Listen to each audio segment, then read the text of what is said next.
Third পার্টির মূল্য বেশি, কৃষকের চাইতে সে দেশে কৃষিকাজ ভালো, বলেন কেমন? কিরে ভাই, কি করেন আপনি রোদের মধ্যে? ভাই গরিব মানুষের রোদ, কাজ করতেছি, করে লাল শাক ফলাইছিলাম, আল্লাহ গরিব বানাইছি, কি করবো ভাই? ভাই কৃষিকাজ তো ভালো ভাই। কৃষিকাজ ভালো তো আমিও কই, কৃষিকাজ ভালো, কিন্তু এই দেশে যে দেশে থার্ড পার্টির মূল্য বেশি কৃষকের চাইতে সে দেশে কৃষিকাজ ভালো, বলেন কেমন? তাহলে ভাই থার্ড পার্টি কার, এটা তো বুঝতে পারতেছি না। ভাই থার্ড পার্টি বলতে এই দেখেন সারা বছর 2-3 মাস কষ্ট করি খেতে, এই রৌদ্রে বৃষ্টিতে সার পানি দিয়ে টিয়া কাজ করতেছি, তারপর আমরা কাজ করার পরে আমরা পাই 1 টাকা 1.5 টাকা লাভ। যারা আমার কাছে দেয় না, ওই আরতে ফালাই দেয়, তারা পায় 5টা 6টা লাভ।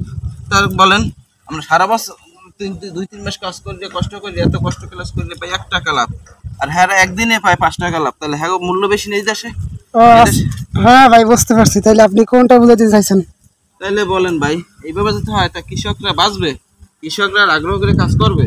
কৃষকরা যাতে মূল্যই না পায়, তা কৃষক না বাঁচলে দেশ বাঁচবে? বলেন ভাই। না, এটা ঠিক বলছেন আপনি। তো এদের সাথে থার্ড পার্টির মূল্য বেশি এখন ভাই। হ্যাঁ, এখন কি করা যায় আমাদের?